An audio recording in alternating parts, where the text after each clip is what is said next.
하나님의 평화가 여러분과 함께하기를 주의 이름으로 축복합니다. 오늘 우리에게 주시는 하나님의 말씀은 시편 55편 9절부터 17절 말씀까지입니다.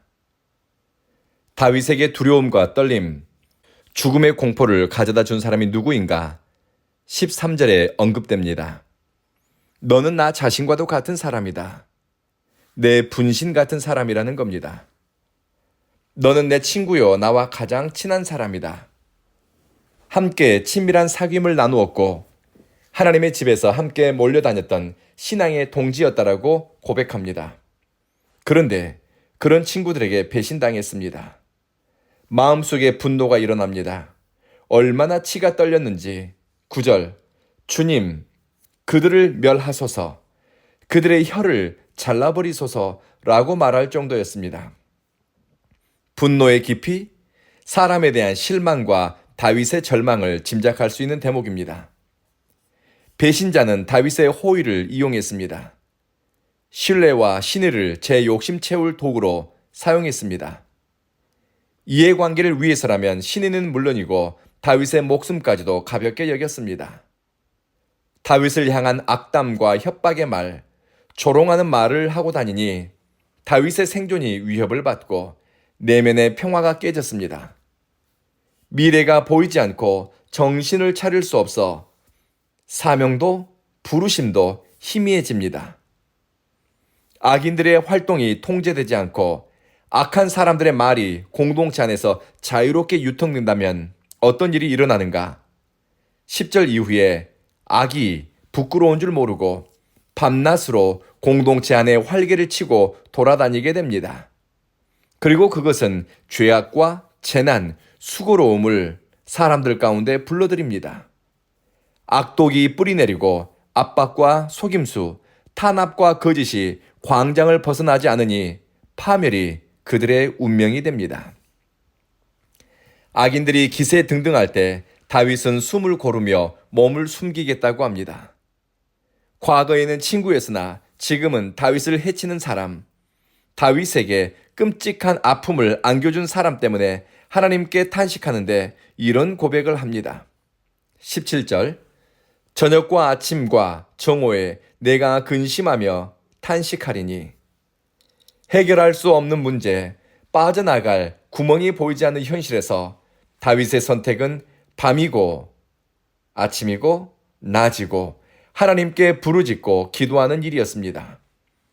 울더라도 하나님 앞에서 울고 탄식하더라도 주님의 선하신 이름을 부르며 탄식했습니다. 기도는 습관이고 우리 몸은 훈련되고 익숙한 대로 반응합니다. 기도는 하면서 기도가 늘게 되고 기도하면서 영적 실력도 쌓입니다. 제가 26살 때인가 하루 3시간 잠을 자면서 생활해야 하던 때가 있었습니다. 새벽 기도회를 나가고 싶었는데 피곤해 더 자고 싶은 마음도 컸습니다. 그런데 졸더라도 기도의 자리에서 졸자 하는 마음이 더 자자 하는 마음보다 조금 더 많았던 것 같습니다.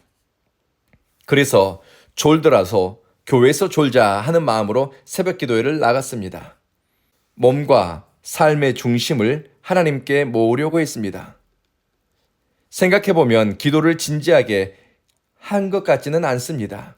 그러나 결과적으로 저에게는 유익한 시간이었습니다. 주님을 의지하고 싶은 열망이 더 커지는 시간이었습니다. 주님을 찾지 않고서는 살 수 없다는 고백을 하는 기회가 되었습니다. 기도는 기도의 자리를 찾는 선택에서부터 시작됩니다. 반복적으로 주님을 기억하며 은혜의 자리로 내 몸과 의식, 삶의 태도와 중심을 밀어넣는 것, 이것도 영적 성장을 위한 위대한 선택입니다.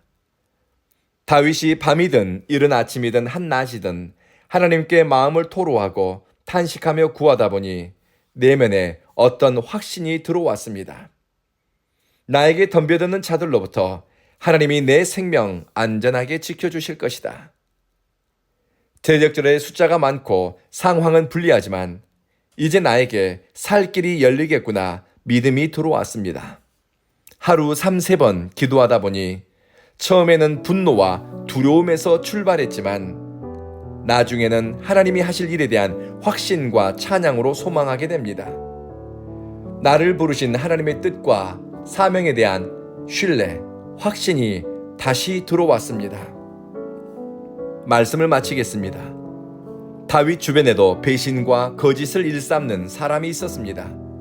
신의와 호의를 이용하는 악인들도 있었습니다. 나쁜 혀와 악한 의도를 가지고 못된 짓을 일삼는 사람들이 있었습니다. 다윗과 함께 하나님을 예배하고 동행했던 사람들이었습니다. 악에 길들여진 마음, 악한 말을 옮기는 사람, 악을 꾀하는 사람과는 거리를 두는 것도 지혜이니 우리에게 의로운 사람들의 모임에 출입하고 거룩한 뜻을 가진 사람과 인연을 맺는 복을 달라고 구합시다. 그리고 아침과 한낮, 저녁에 주님을 찾고 기도할 수 있는 성실함을 달라고 무시로 주님을 부르고 의지하는 깨달음과 영적 감각을 개발시켜 달라고 구하십시다. 기도하겠습니다. 자비하신 주님, 두려움이 변하여 우리의 기도가 되게 하소서. 한숨이 변하여 노래가 되게 하소서. 약하고 작은 자 같으나 위대한 하나님과 동행하는 삶을 살게 하소서. 주님께 삶을 맡기고 인도함을 받아가는데 지혜롭게 하소서. 인생의 무거운 짐과 삶의 고단한 수고들을 주님을 신뢰함으로 내어 맡기는 법을 배우게 하소서. 사랑하는 주님, 온 교회 성도들이 풀리지 않는 문제를 가지고 이곳 온 교회에서 기도할 때 하나님의 도우심을 경험하게 하소서. 오래 참고 기도하는 저력을 키우게 하시며 하나님과 동행함으로 바라고 소망하는 것을 익히게 하소서. 온 교회는 주님이 기뻐하는 교회로 자라가고 성장하게 하소서. 예수님 이름으로 기도합니다. 아멘.